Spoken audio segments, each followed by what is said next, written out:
Alright guys, what I'm going to do is I'm going to show you how to service a unit. And if you look at my unit right here, it's not real dirty, and at least it doesn't look that way. But if you get into close, some of the fins, some of them you can see it has just a little bit of dirt built up on there.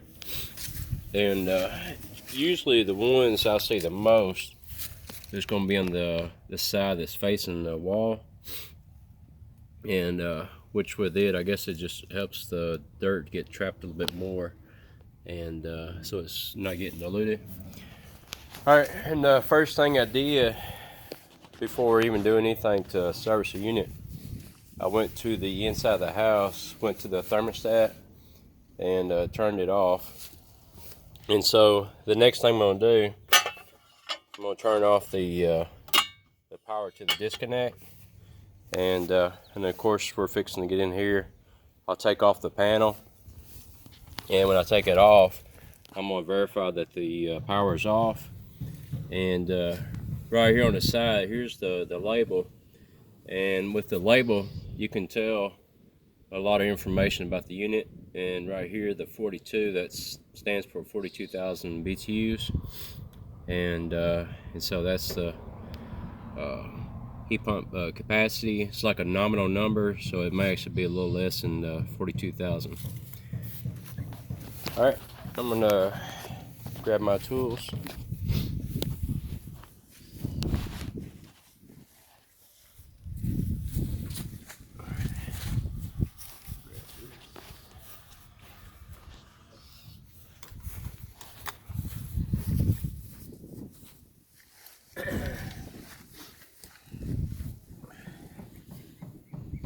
This drill I use right here, it's actually a really nice drill. It's a Milwaukee. It's a 2-speed, and it's brushless, and so it's a pretty tough little drill.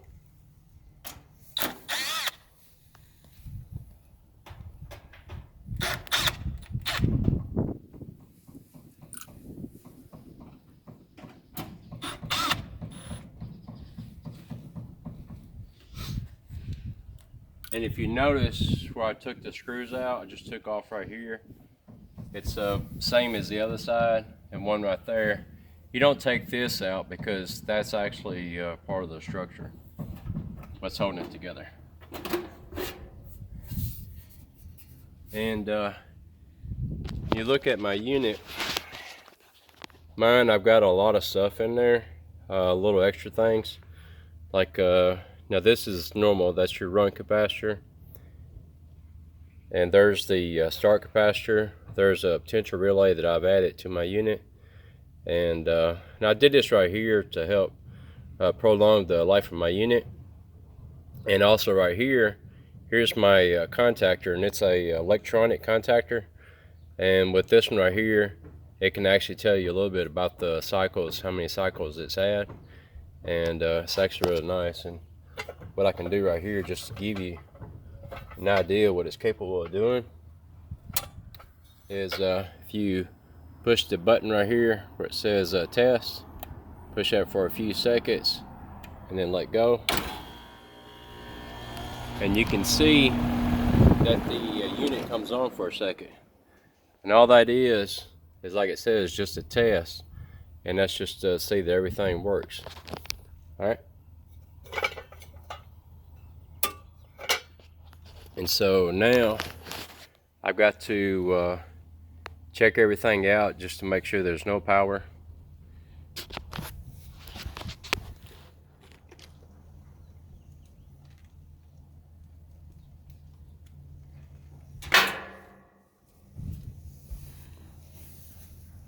Alright, so what I'll do is of course, one safety aspect you can, just to make sure that your leads right here are good, you can put this on test,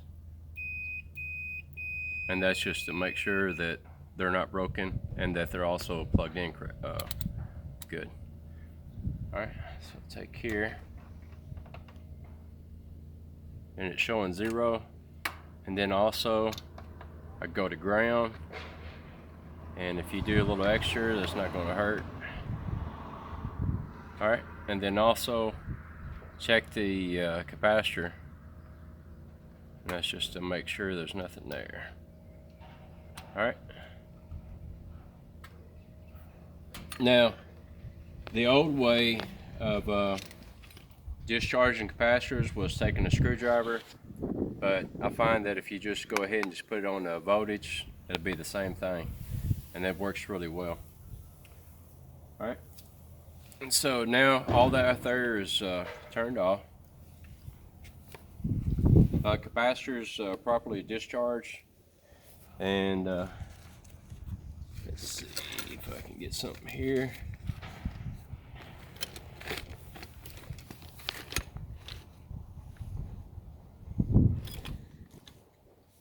I'm going to have to run inside and grab a pen. Go ahead and pause it. All right. Okay. All right. So now I made it back, and what I'm going to do, I'm going to draw where the wires are connected, and so that way when I disconnected them, it's not an issue. And which I could use the diagram to see how the wires go. And this is a diagram for my unit. And the one thing I like to point out is that when these things have been exposed to the weather, even though this side right here doesn't get rained on, but because it is in the elements, the diagrams do not stay on there very good.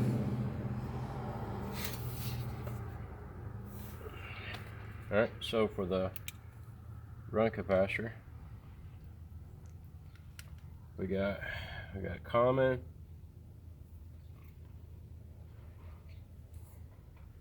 there's fan, and then of course that'll be Herm.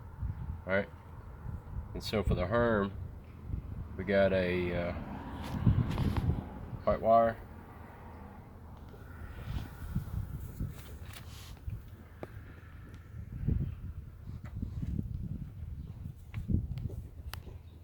got brown, and then on the fan, it's brown / white, and then right here just got it's a red wire.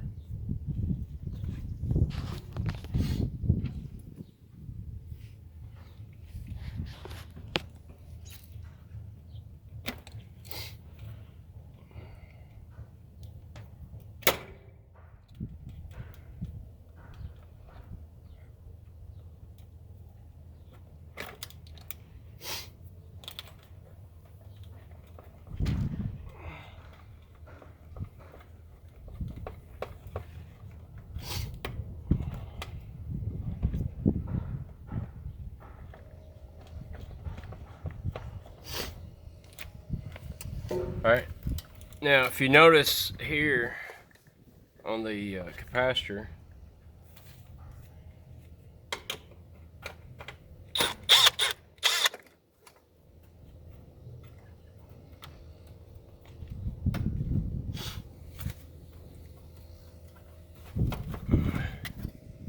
this will tell you what the capacitor is rated for. Right there it says 50 plus 5 microfarads plus or minus 5%. That's the voltage rating, 440/370. And the 50 microfarads, that's going to be between Herm and common. And then the 5 is between fan and common.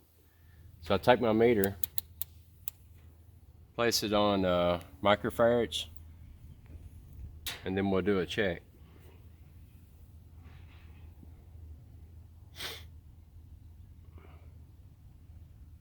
And you'll see it's rating 49.9, and that's good.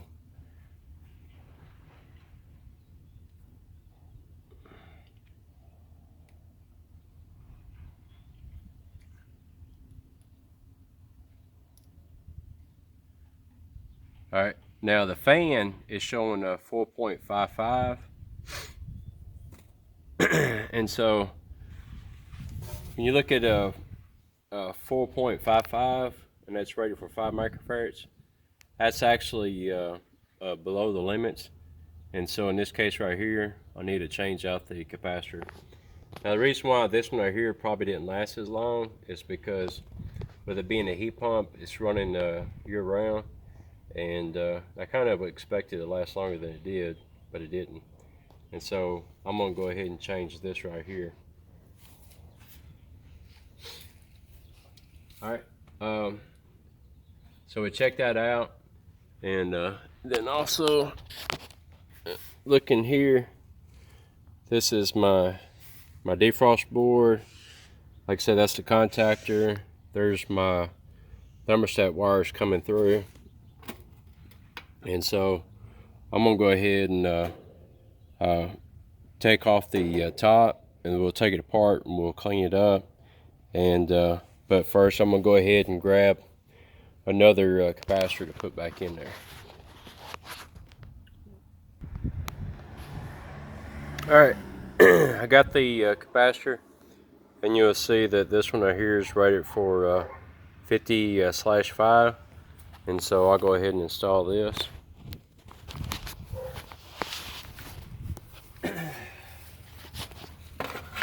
All right, and so looking back at the diagram, we had white and brown wire on Herm, and so there's Herm.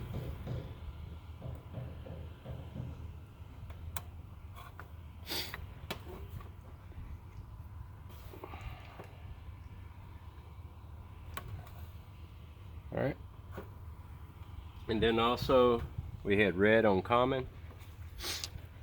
Here's the red wire.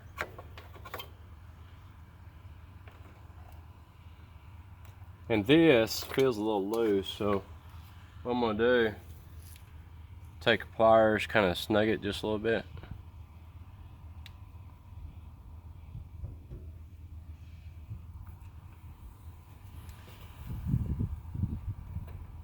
That way it fits good and tight. Then also here's the brown white wire that goes to the fan. Alright, so I need to take off this top because I want to check it out. And then also here's the connections for the start capacitor.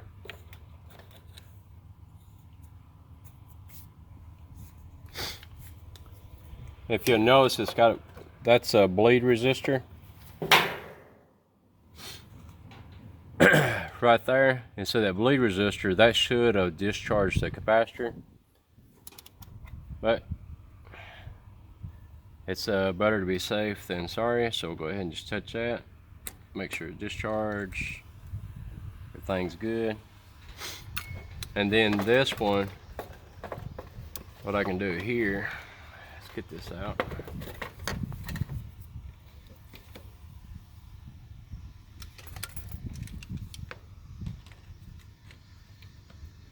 Now this one I'm not going to write down because if you notice there's only 2 wires, and so it doesn't matter which side I put it on.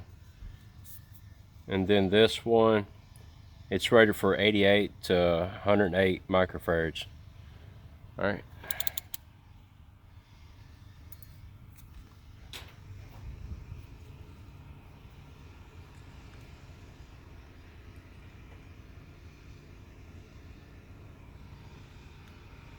If you notice, it's showing 117. It's actually reading just a little bit high, but that's within the range right there for that capacitor, and so this will be good.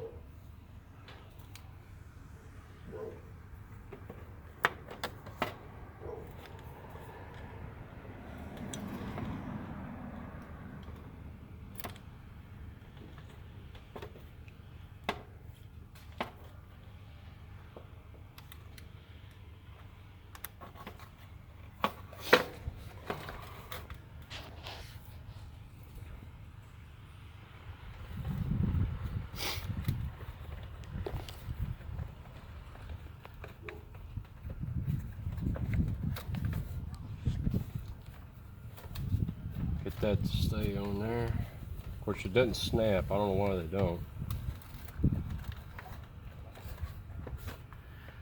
All right, So let's see what we need to do.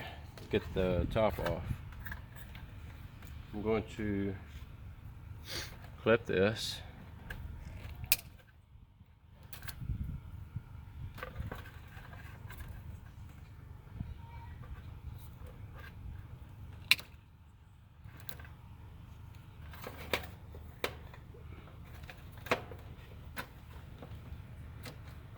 And you'll notice right here, here's a connection. This is for my wires going to the fan motor, and I think even one is on the compressor too. So we'll probably be taking this loose and run it through there.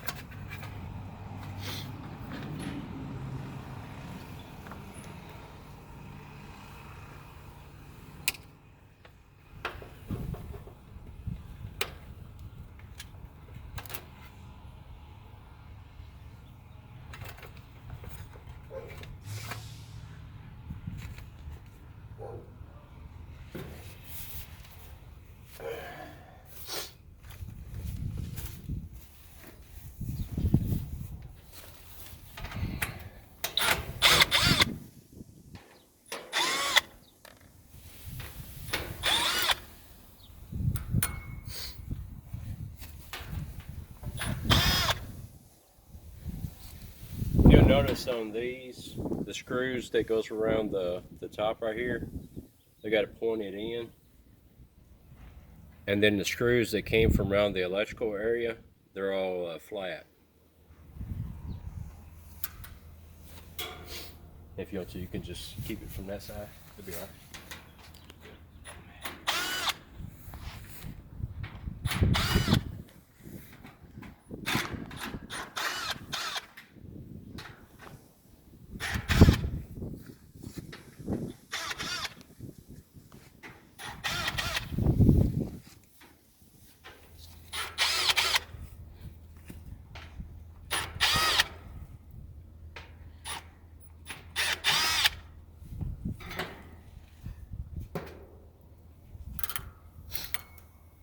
If you got a magnetic tray, it makes it really handy.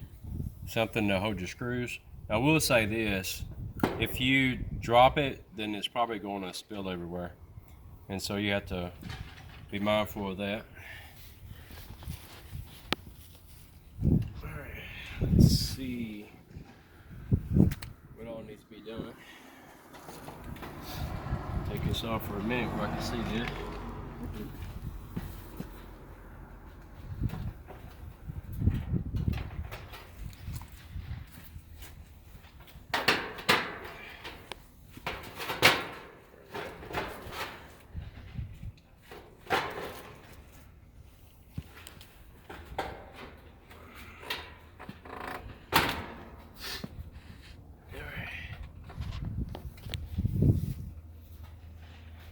Can you hand me the red pliers? Oh, never mind. I got it right here. Oh, okay.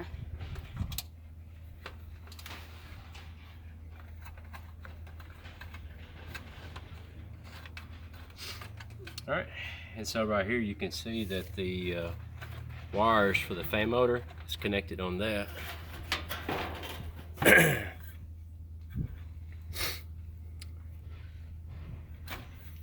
If you'll notice here, it's got different shapes on here, and what that does, that prevents you from plugging it in wrong. So if you try to go this way, it won't work.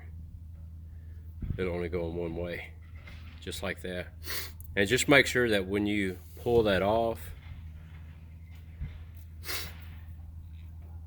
that you squeeze the sides. See right there? When you squeeze it, that releases right there. And then you hold on to this other part and you take it off. Now the last thing you want to do is pull it like that, because if you do that, you're going to pull this right here loose. So just squeeze it, take it off,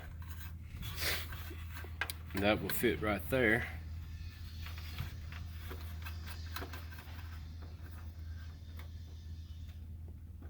It's a tight fit, a lot of wires.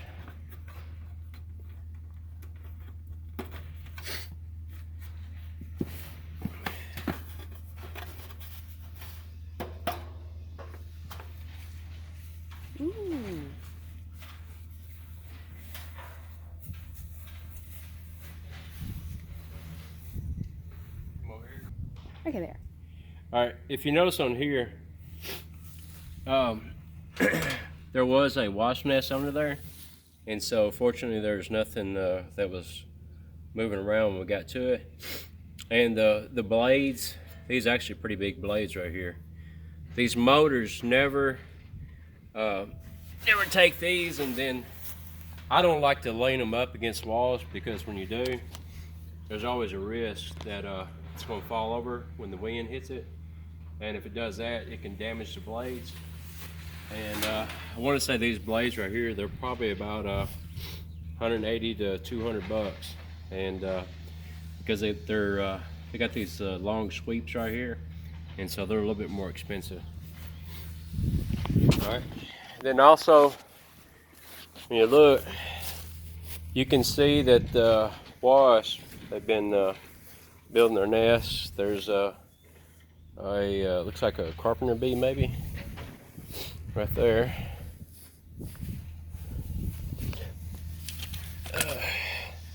Let's see, was he asleep or dead? Oh, he's dead. All right, just be safe on this right here. I think we're good. I'm just gonna take that off, and if you'll notice, there's some more, like right there. There's a wasp nest, and this top part right here, this is a protectant, and so that way it's not your unit's just not sitting right on top of your coils. And so I'll go ahead and take this off.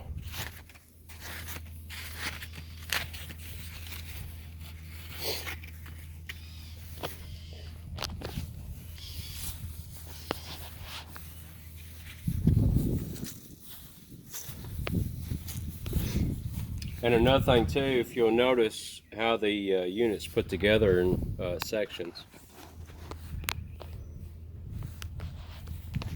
And then this right here, this is basically a blanket for the compressor, and so that way it helps keep the heat during the winter. And also I think it's mainly for like noise. And if look right there, that is the a reversing valve. And when you got a reversing valve, what that does, it helps the system. So if it goes in the heat pump mode, the valve can slide across, and what it does, it helps redirect the flow of refrigerant. This right here, where it comes down through the middle, that right there is always going to be what they call a true suction side. And so regardless of what mode it's in, it's always going to be the low side. And then right there, the one that's by itself, I don't know if you can see it or not, that right there is always going to be what they call a true discharge. And so regardless of what mode it's going to be in, it's always going to be high side. And so the only thing that's going to change is going to be this and this right here. That's all it does. And there's also your expansion valve. That's for the outdoor unit. And so the only time this expansion valve is actually being used is whenever this outside becomes the evaporator, because that way it can meter the refrigerant to the evaporator. And then the one for the inside of the house, it's got its own expansion valve, and then it'll meter the refrigerant for it whenever it goes into becomes an evaporator, or acts as an evaporator. And with the heat pumps, this coil on the outside, the way it's always going to be termed is that you call this outdoor coil, and then the one on the inside, you call it an indoor coil. And that way, if you always say outdoor coil or indoor coil, you'll always be right. Okay. All right, I'm going to go ahead and take the other screws from the unit, and I'm going to move some of my mess out of the way.